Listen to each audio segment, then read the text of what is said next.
Apple is seemingly the latest company looking at launching its own take on the Netflix for games idea. According to 5 anonymous developers speaking to Trader, Apple is planning on setting up a subscription service that, in exchange for a monthly fee, offers its members access to a library of games. Not much is really known about the rumored service outside of the fact that Apple spoke to some developers about the concept last year, and, in the case of two devs, mentioned publishing partnerships in the same conversation.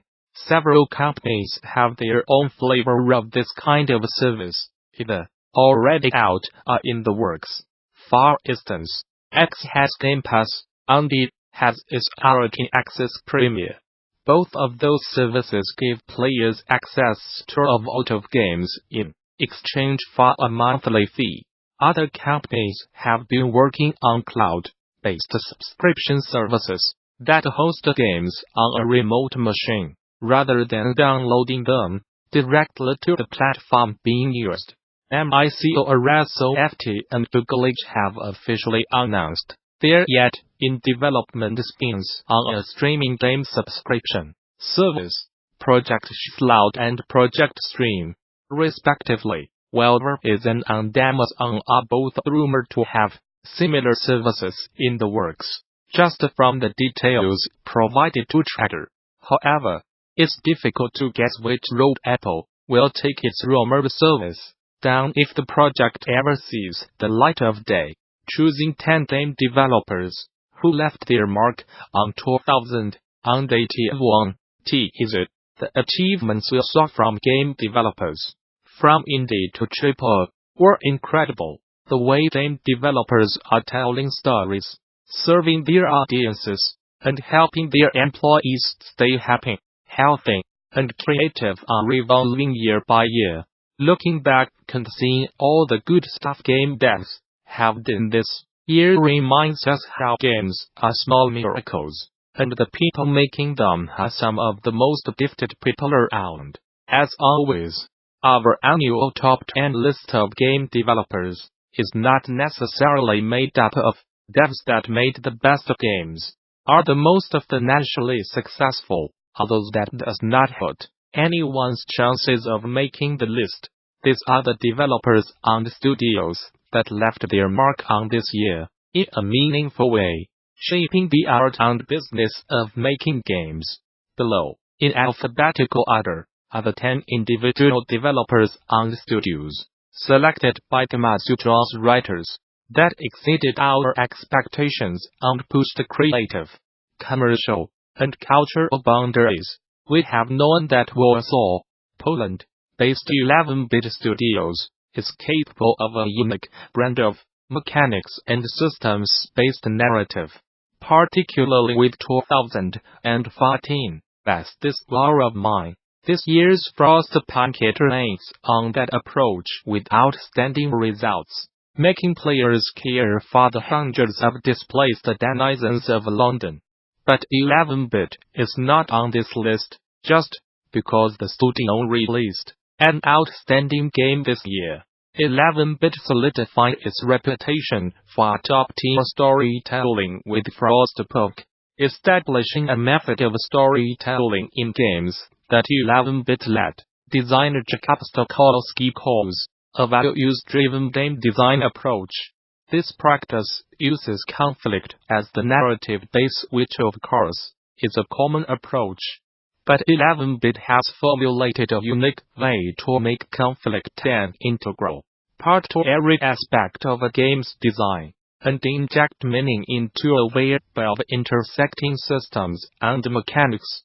2018 saw 11-bit truly find its unique design voice, and other studios stand to benefit if they pay close attention. Insomniac Games spent 2018 not only proving the success of its platform-exclusive game development model, the studio also took strides in standing up for the game developers who make their games possible. Marvel's Spider-Man is an amazing accomplishment for the veteran studio. and shows how the gameplay pillars they have honed over the years can be tuned toward an experience that balances playfulness and somberness with grace. But while a lot of studios released some astoundingly designed games this year, Insomniac Games is the one that stood up for its developers under a hail of online harassment. During both the Paddle fiasco and the recently resolved Sam Raimi suit snafu, Insomniac Games relied on the studio's Twitter account to both try and transparently communicate with players about the state of their development process and push back against a growing tide of anger. Other events in the game industry this year showed that when players use anger and fury to get what they want, a quid quo pro is established. Get loud enough, and we will do what you want, even fire our talented stuff. Insomniac Games chose the opposite path, and offered a firm defense of its employees rather than leave them twisting in the wind. Lucas Pope, the developer behind 2013's incredible Border Patrol game Papers, Please, has a knack for solving design problems with fantastic results. His latest effort, this year's long-awaited insurance adventure, Return of the Obra Dinn, is quite a different experience from Papers, Please, but it still retains a clarity of vision that's becoming the trademark of Pope's games, and achieving that level of quality is not easy. When we talked to Pope earlier this year, he told us about the daunting task of scaling up the small Obra Dinn demo into the full game that launched this year. We love Pope's problem-solving approach to game design. As he told us, in every project I do, I approach it like an engineer, as if there's a problem that needs to be solved. The fact that Pope himself did the programming, art, design, sound, and music on Obra Dinn solidifies a much-due serv on this year's list. Max Games, the indie team behind this year's list, worked hard for the last few years to make a platformer that would not just be one of the best in the genre.